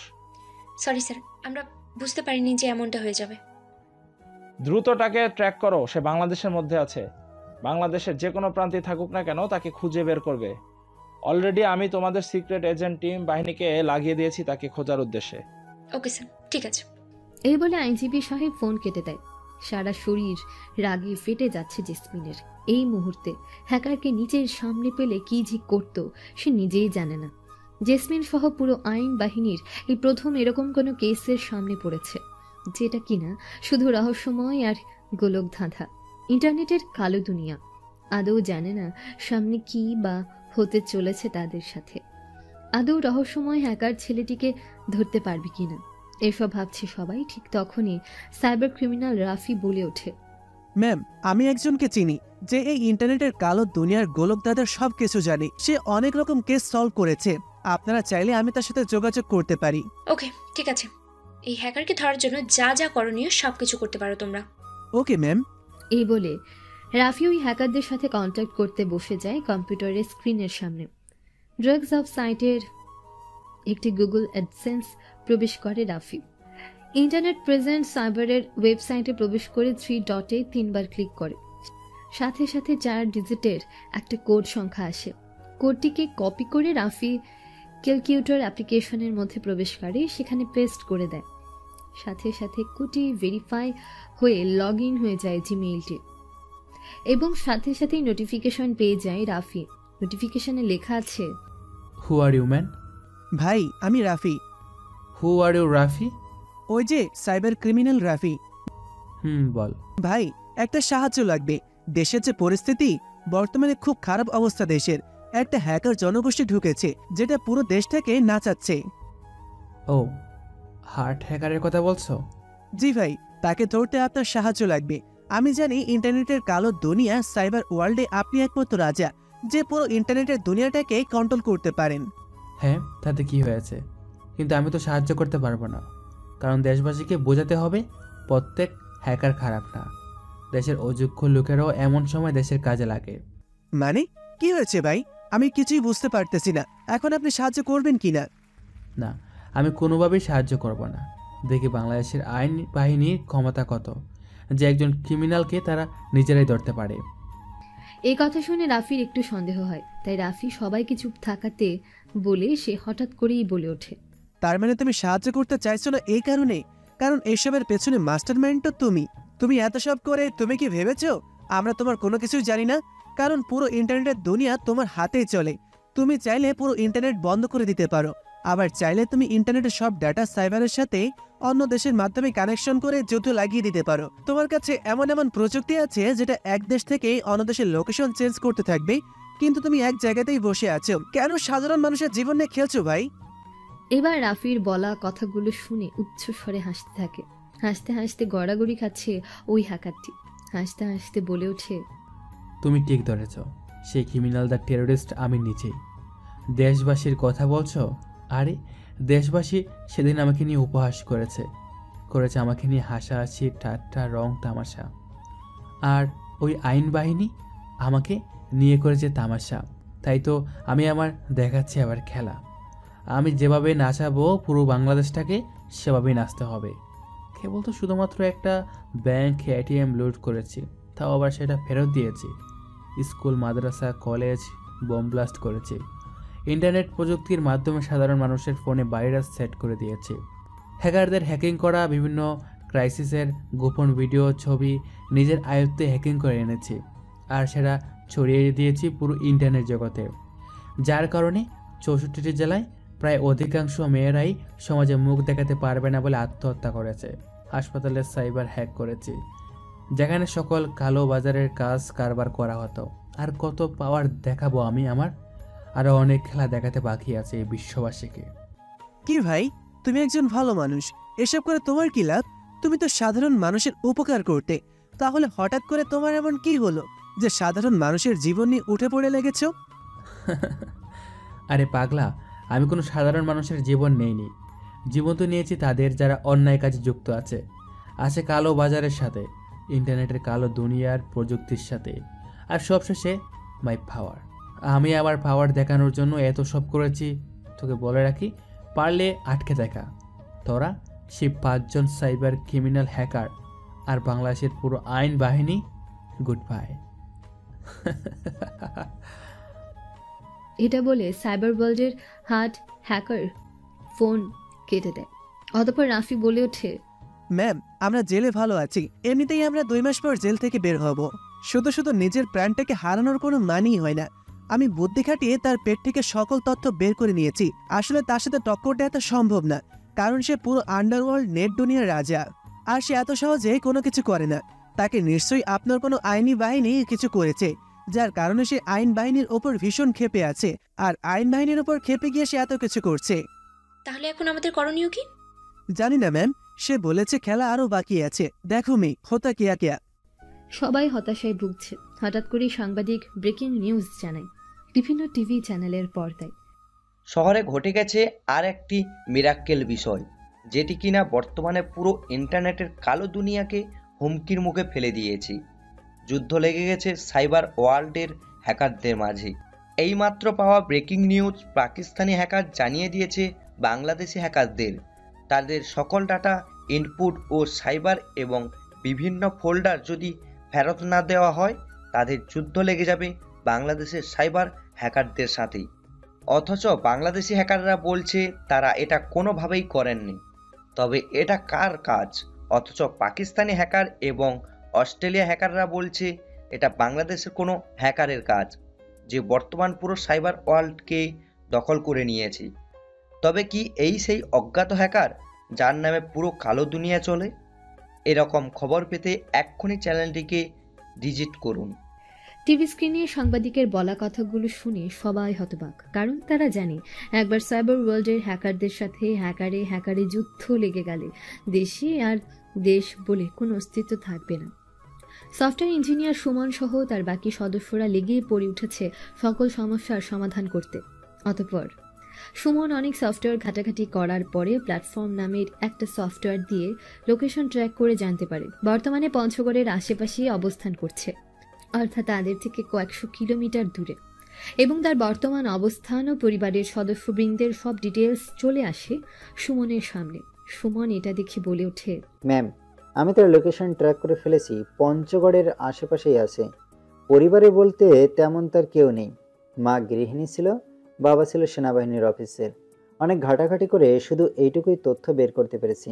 এখনো লোকেশন ট্র্যাক করে যাচ্ছে? জি ম্যাম।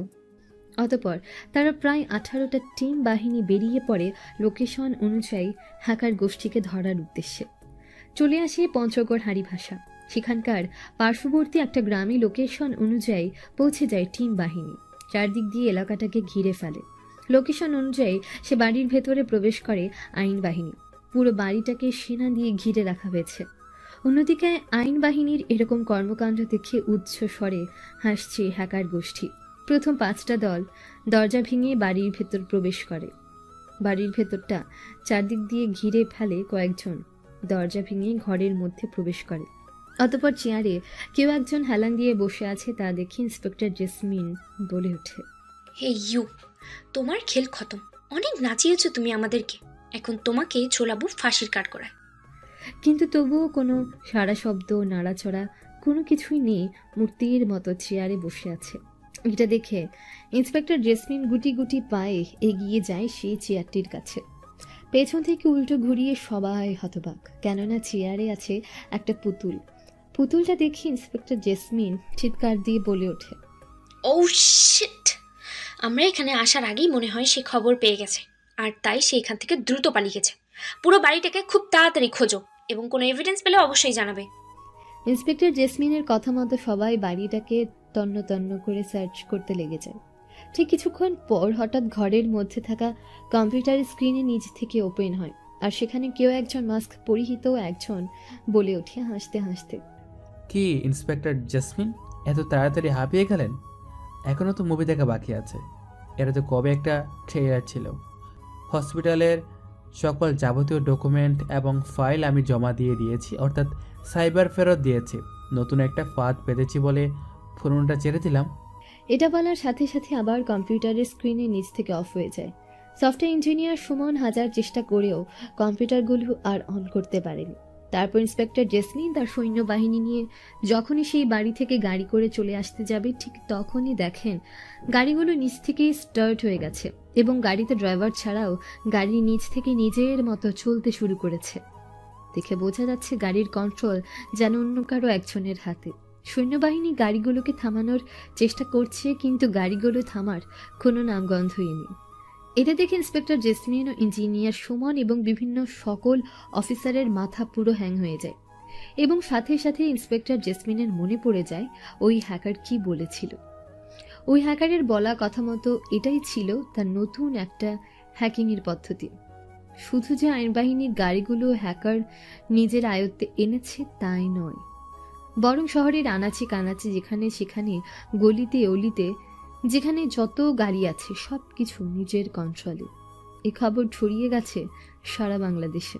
সাংবাদিক বলছে টিভির পর্দায়। দেশে একের পর এক ঘটে যাচ্ছে মিরাক্কেল ঘটনা। কিছুদিন আগে ব্যাংক থেকে লুটপাট হলো, সাথে বোম ব্লাস্ট। মানুষ ফোন ইউজ করা বন্ধ করলো। স্কুল কলেজ মাদ্রাসা সব কিছু বন্ধ হয়ে গেল। হ্যাকারে যুদ্ধ লেগে গেল সাইবার ওয়ার্ল্ডে। হসপিটালে বিভিন্ন সামগ্রিক জিনিসপত্রও সাইবার হ্যাকার হয়ে গেল, যেটা বর্তমানে ফিরিয়ে দিয়েছে হ্যাকার গোষ্ঠী। তারপর ইন্টারনেটে কিছু অশ্লীল ভিডিও পিক ভাইরাল করলো হ্যাকার গোষ্ঠী, যার কারণে শত শত মেয়ে প্রাণ হারালো তাদের নিজেদের। এখন আবার এই হ্যাকার গোষ্ঠী নতুন একটি পদ্ধতি অবলম্বন করে নিজেদের আয়ত্তে নিয়েছে যানবাহন, যেটি এখন ড্রাইভার ছাড়াও চলছে রাস্তাঘাটে। কি হতে চলেছে এই শহরে? শুধু কি এই শহরে, বরং গ্রামগঞ্জেও এই ঘটনা ঘটে চলেছে। বাংলাদেশের 64 জেলায় এবং 8টি বিভাগের মানুষের দিনরাতের ঘুম হারাম হয়ে গেছে এই হ্যাকার গোষ্ঠীর কারণে। সামনে আরও কি হতে চলেছে তা শোনার জন্য সাথেই থাকুন। টিভির পর্দায় এরকম খবর শুনে সারা বাংলাদেশে হইচই পড়ে গেছে। চাবি ছাড়া গাড়ি চলছে কি করে, এটা নিয়ে গবেষকরা গবেষণা করতে লেগে পড়ে উঠেছে। অবশেষে গবেষকরা জানতে পেরেছে একটা নতুন ডিভাইসের মাধ্যমে গাড়িগুলোকে হ্যাকিং করেছে, যার মাধ্যমে নিজের কন্ট্রোলে আছে। এটা কোনো টুলস বা সফটওয়্যারের মাধ্যমে করা হয়নি, এটা করা হয়েছে কোনো একটা শক্তিশালী হার্ড ডিভাইসের মাধ্যমে। এমন কোনো একটা ডিভাইস প্রতিস্থাপন করেছে গাড়ির মধ্যে, যেটা প্রত্যেক গাড়িকে তার নিজের কন্ট্রোলেও নিজের আয়ত্তে এনেছে। এখন আর রাস্তাঘাটে মানুষের সমাগম দেখা যায় না, দেখা যায় রাস্তাঘাটে যানবাহনের সমাগম। কেউ কোনো কিছু বুঝে উঠতে পারছে না। আতঙ্কের মধ্যে আছে পুরো বাংলাদেশ। একের পর এক চমক দেখাচ্ছে এই হ্যাকার গোষ্ঠী।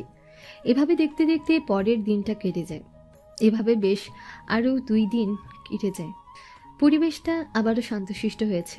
এখন রাত বাজে 10টা। প্রতিদিনের মতো কালো অন্ধকার রুমে বসে আছে সেই অজ্ঞাত হ্যাকারটি।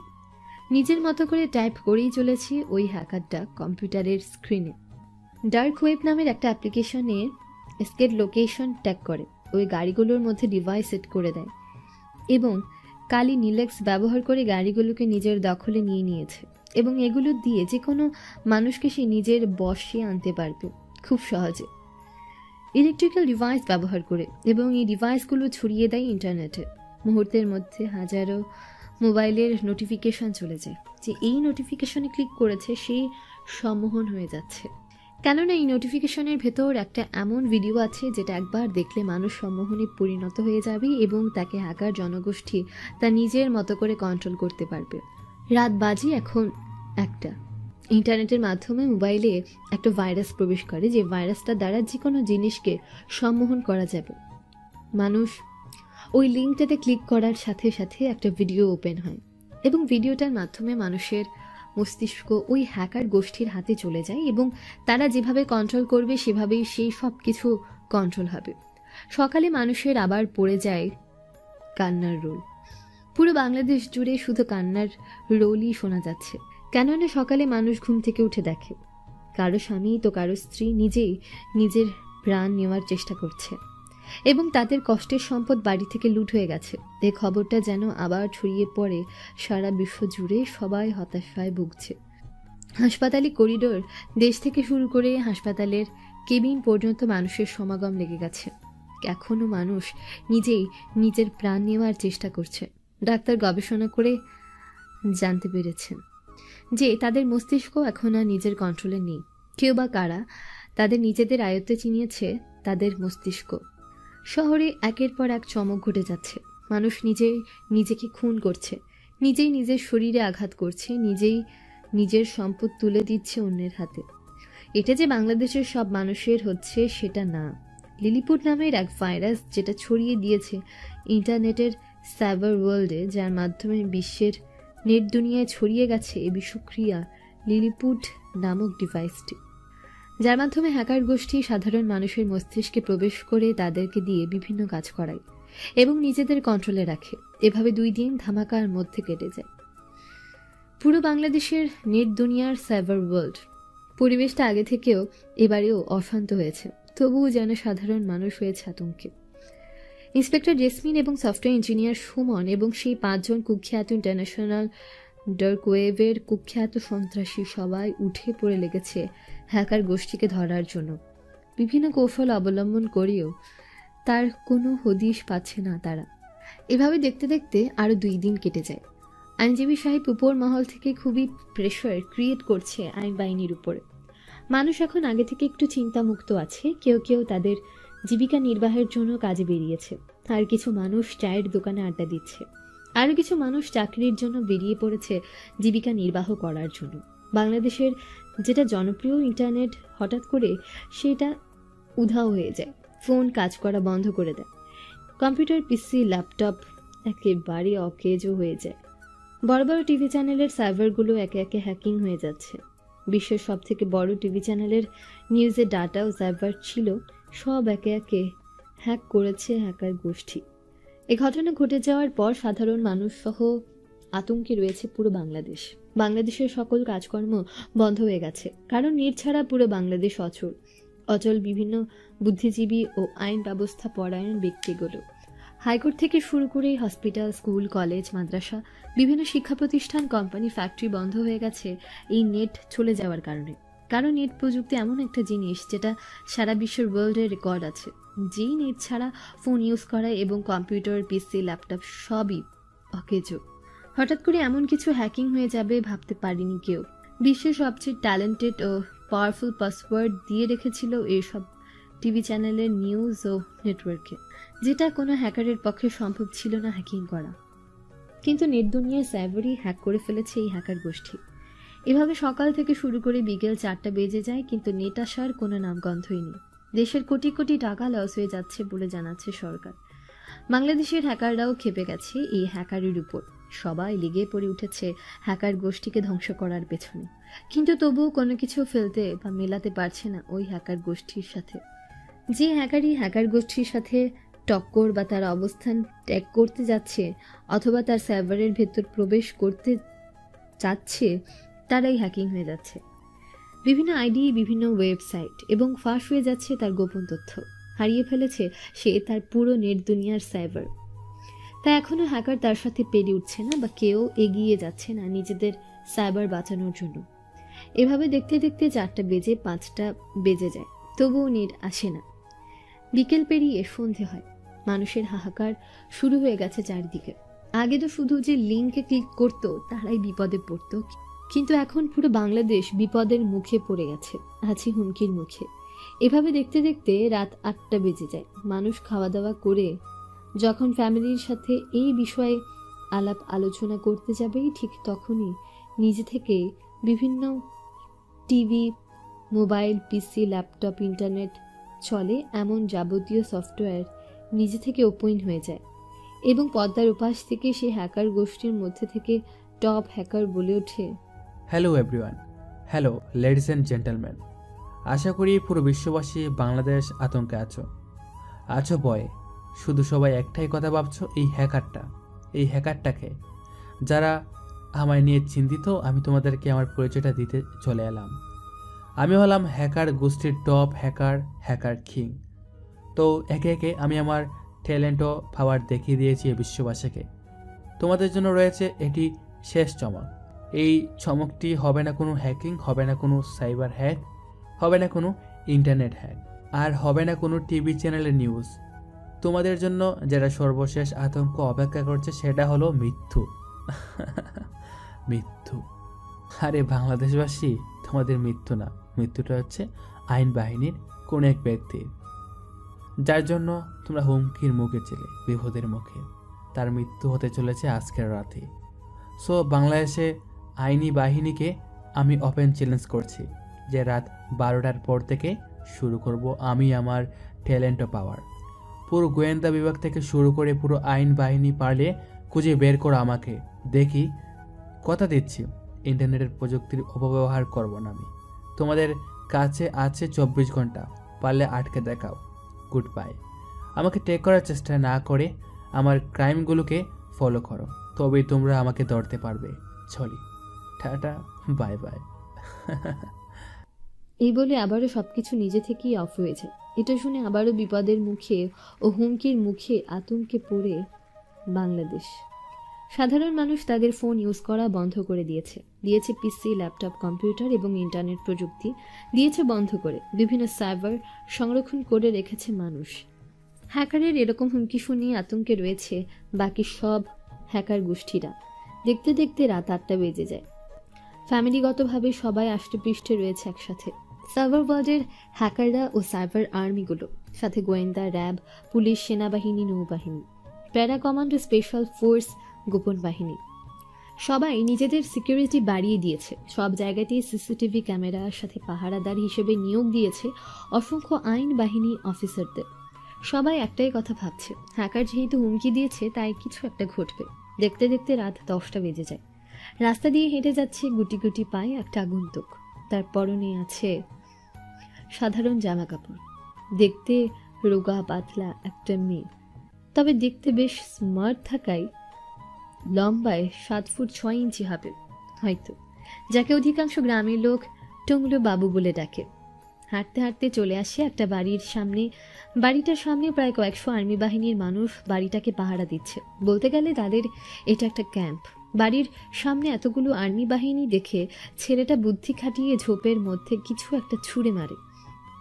কোনো কিছু পড়ার আগে পুরো আর্মি বাহিনী সেদিকে বন্দুক আগে করে তাক করে দৌড়ে যায়। ছেলেটার দৌড়ে বাড়ির ভেতর প্রবেশ করে গুটি গুটি পায়। সিঁড়ি দিয়ে দোতলার একটা রুমের সামনে গিয়ে দাঁড়ায়। তারপর কিছু একটা যন্ত্র দিয়ে দরজার লকটা খুলে রুমের ভেতর প্রবেশ করে। খাটের উপর শুয়ে আছে একজন ব্যক্তি। পরে তেমন ভারী কোনো জিনিস নেই।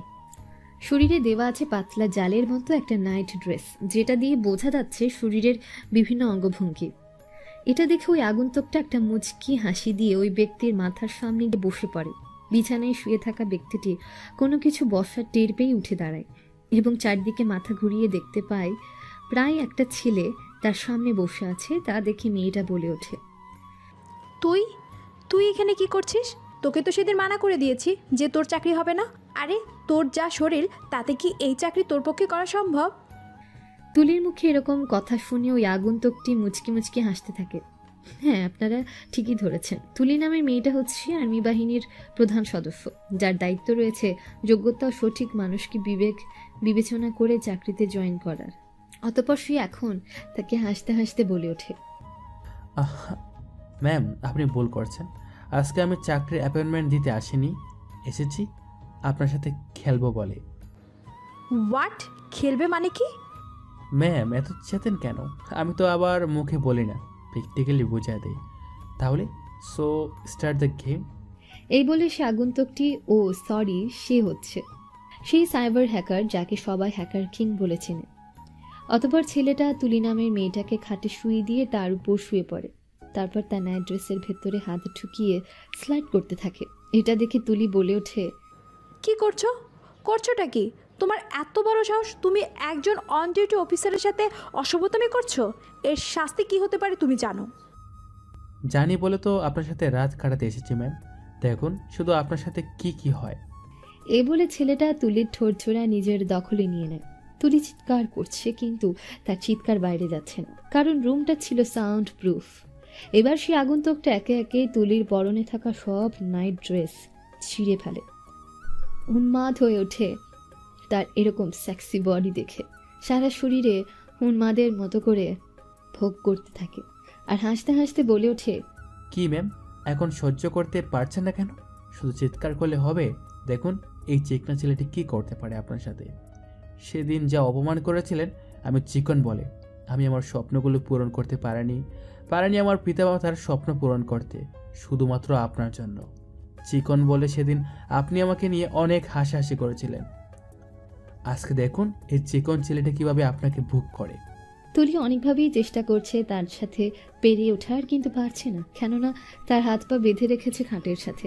ছেলেটা তার নিজের ইচ্ছে মতো তার চাহিদা মিটিয়ে ছোট্ট করে একটা মেসেজ ইন্সপেক্টর জেসমিনের ফোনে টেক্সট করে পাঠিয়ে সেখান থেকে আবারও রহস্যময় একটা হাসি দিয়ে ঠিক আগের বারের মতোই সেখান থেকে বেরিয়ে যায় বুদ্ধি খাটিয়ে।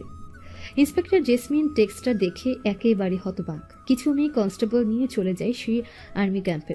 সেখানে গিয়ে কাউকে কোনো কিছু না বলিয়ে তুলির হাত পা খুলে দেয় এবং তাকে দ্রুত মেডিকেল চিকিৎসা করার জন্য সরকারি আর্মি মেডিকেল প্রাথমিক হাসপাতালে ভর্তি করিয়ে দেয়। ডাক্তাররা দ্রুত চিকিৎসা শুরু করে দেয়। ডাক্তার জানায় মেয়েটার অনেক রক্তক্ষরণ হয়েছে, দ্রুত 5 ব্যাগ রক্ত লাগবে। একথা শুনে ইন্সপেক্টর জেসমিন আইনজীবী সাহেবকে সব কিছু খুলে বলে। আইনজীবী সাহেব দ্রুত 5 ব্যাগ রক্তের ব্যবস্থা করে দেয় এবং আবার চিকিৎসা শুরু হয়। এভাবে দেখতে দেখতে রাত পেরিয়ে সকাল হয়ে যায়। এখন সকাল 8টা বাজে। আবারও হঠাৎ করে হ্যাক হয়ে যায় বিভিন্ন টিভি চ্যানেলের টিভির সার্ভার। হ্যাকিং করে নেয় ইন্টারনেট দুনিয়ার সার্ভার। তার কয়েক সেকেন্ড পরই ওই দিনের মতো করে মাস্ক পরে টিভির স্ক্রিনে চলে আসে সে হ্যাকারটা আর বলে ওঠে, কি ইন্সপেক্টর জেসমিন, হার মেনে নিয়েছেন তবে? হ্যাঁ, আমি জানি আমি নিজে থেকে ধরা না দিলে বাংলাদেশের এমন কোনো আইনি বাহিনী নেই যে আমাকে ধরবে।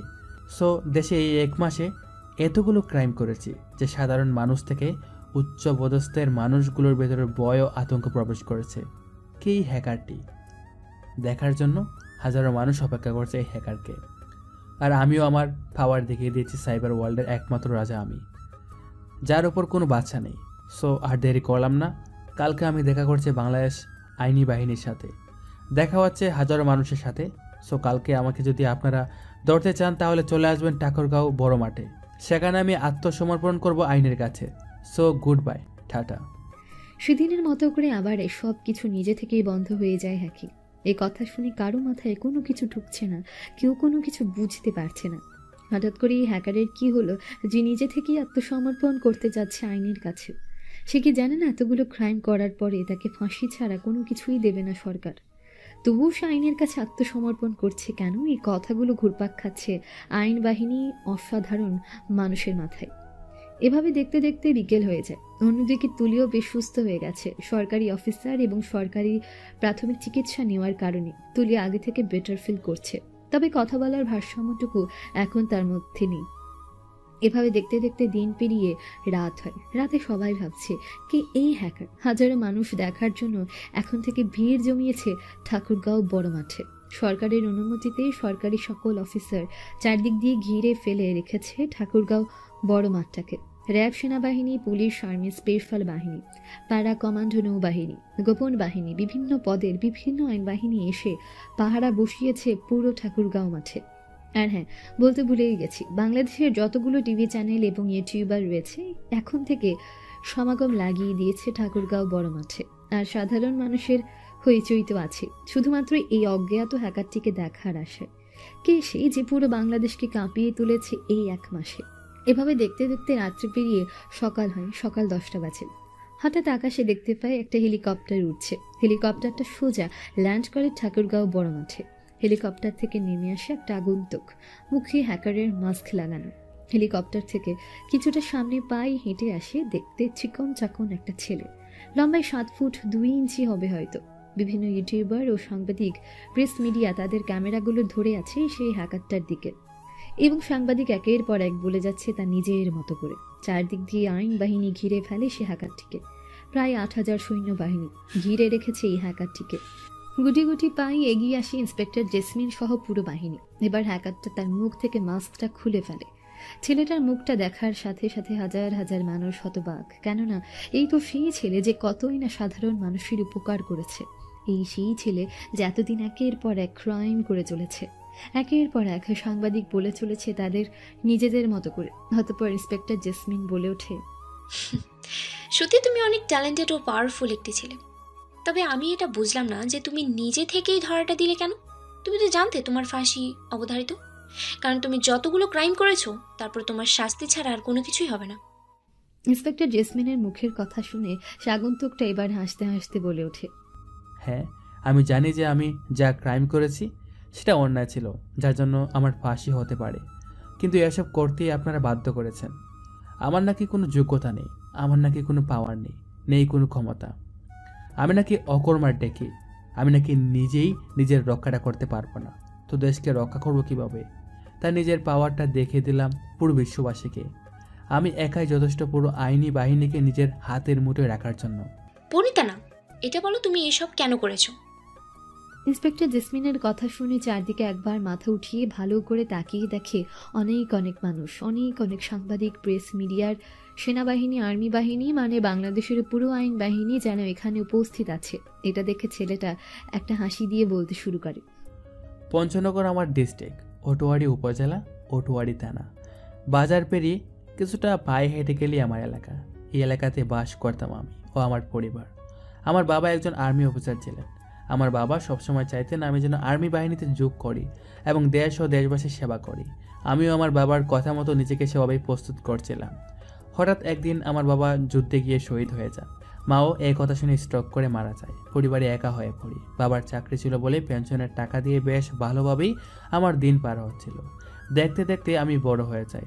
কম্পিউটার আমার ছিল বলে আমি ইন্টারনেট দুনিয়া ঘাটাঘাটি করতে বেশ ভালোবাসতাম। এসব করতে করতে হয়ে উঠি একজন কুখ্যাত হ্যাকার। তবে এসবের আমি অপব্যবহার করিনি। দেখতে দেখতে আমার বয়স হয়ে যায়। আর্মি বাহিনীরও সার্কুলার ছাড়া হয়, আমিও সেখানে আবেদন করতে চলে যাই। যথাযথ সময় সব কিছু নেওয়া হয়ে যায়। যখন আমার মাঠ পাশের প্রথম দিন ছিল, সেদিন আমাকে সেখানকার সবাই অপমান করে। আপনাদের আর্মি বাহিনীর উচ্চপদস্থ, যাকে বর্তমানে চাকরির প্রধান দায়িত্বে রাখা হয়েছে, মিস তুলিকে সেদিন উনি আমাকে অপমান ও হাসি ঠাট্টা করেছিলেন। চলুন তাহলে শুনে আসি সেদিন কি হয়েছিল যেদিন সে চাকরির ভাইভা দিতে গিয়েছিল। যথাযথভাবে মিন্টু সবকিছু ঠিকঠাক করে মাঠ পাশের জন্য সেখানে যায়। তাকে দেখে আর্মি বাহিনীর প্রধান তুলি বলে ওঠে, hey you, who are you? Ma'am, আমার নাম মিন্টু। মানে তুমি করবে চাকরি, তাও আবার ডিফেন্সের? নিজের শরীর ও চেহারাটা আয়নার সামনে দেখেছো কোনো দিন? কেন ম্যাম, আপনারা কি মানুষকে চেহারা ও শরীর স্বাস্থ্য দেখে চাকরি দেন, নাকি মানুষের বুদ্ধি বিবেচনা ও মেধা বিচার করে চাকরি দেন? ওফ, জাস্ট শাট আপ। তুমি করবে চাকরি? শত্রুপক্ষ থেকে যদি তোমাকে একটা ধাক্কা মারে, তুমি তো 3.5 গজ দূরে গিয়ে ছিটকে পড়বে। তোমাকে যদি একটা গাড়ির চাকা তোমার উপরে রাখা হয়, তুমি তো চ্যাপটা হয়ে মাটির সাথে মিশেই যাবে। নিজেকে আর হাসি পাত্রী বানিও না, আমার হাসতে হাসতে পেট ফেটে যাচ্ছে। তাদের এরকম কথা শুনে সেখানে আর অন্যান্য অফিসাররা হাসতে থাকে মিন্টুকে দেখে। সেখানে কিছু মেয়ে ছিল, তারা উপহাস করতে থাকে মিন্টুকে নিয়ে। এরপর সেখান থেকে তাকে তাড়িয়ে দেওয়া হয় চাকরি দেবে না বলে। মিন্টু ওই অপমান সহ্য করতে না পেরে তার পাওয়ার ও ক্ষমতা দেখানোর জন্য সে সকল অপরাধমূলক কাজ করে। এ ছিল সেই অতীত। চলুন বর্তমানে আসা যাক। এ কথা শুনে ইন্সপেক্টর জেসমিন বলে ওঠে, মানছি তোমাকে ওর অপমান করে তাড়িয়ে দিয়েছে। তুমি তো অন্য পদক্ষেপ নিতে পারতে, যেমন তুমি তোমার ট্যালেন্ট বা যোগ্যতা দেখাতে তাদেরকে, অথবা নিজের শরীর স্বাস্থ্যের যত্ন নিয়ে পরের বারে আবেদন করতে। ম্যাম, আপনি হাসালেন। আবেদনপত্রে উল্লেখ করা আছে 17 থেকে 21 বছরের মধ্যে আবেদন করতে হবে, কিন্তু বর্তমান তো আমার 21 বছর চলছে। পরবর্তী বয়সে তো আমি 22-এ পা দেব। আমার কি আর আবেদন করা হবে? আমার সব স্বপ্ন আশা ভেঙে গেল। আমি আমার বাবার স্বপ্ন পূরণ করতে পারলাম না তার আশা পূরণ করতে। তাই রাগে ও দুঃখে নিজের পাওয়ার ও ক্ষমতা দেখানোর জন্য আমি এসব অপকর্ম কাজ করেছি।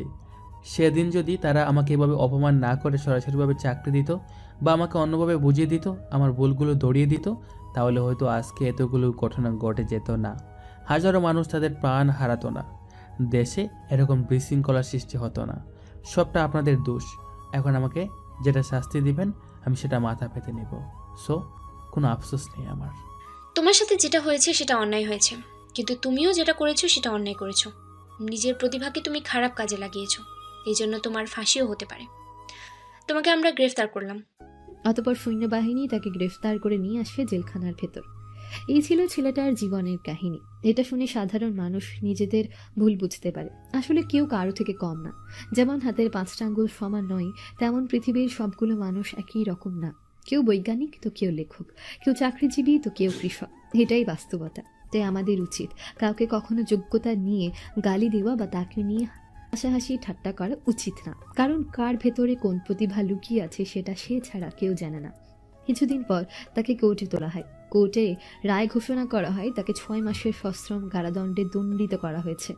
আসলে তার সাথে যেটা হয়েছে সেটা অন্যায় হয়েছে এবং সে সাইবার ওয়ার্ল্ডের একজন ইন্টারনেট দুনিয়ার বাদশাহ বলে সবাই সম্বোধন জানিয়েছে।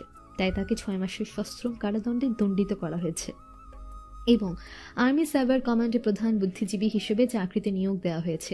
এবং সেনাবাহিনীর প্রধান তুলিকে নির্মমভাবে ধর্ষণ করার কারণেই কোর্ট থেকে তাদের বিয়ে দেওয়া হয় এবং তুলি তার ভুল বুঝতে পারে 6 মাস পর। এই 6 মাসে পুরো বাংলাদেশ বদলে গেছে। যেমনি ক্ষয়ক্ষতি হয়েছে তেমনি উন্নতির মুখ দেখেছে হাজারো মানুষ। 6 মাস পর জেল থেকে বের হয়ে চাকরিতে জয়েন করে মিন্টু এবং তুলি ও মিন্টু সুখে দিন কাটাতে থাকে। অতীতের সব কাহিনী ভুলে গিয়ে নিজেদের জীবন বিলিয়ে দেয় দেশের মাটিতে। ভালোবাসা বাড়িয়ে তোলে দেশের মানুষের জন্য। ভালো থাকুক দেশবাসী, সুস্থ থাকুক আমার অডিয়েন্স।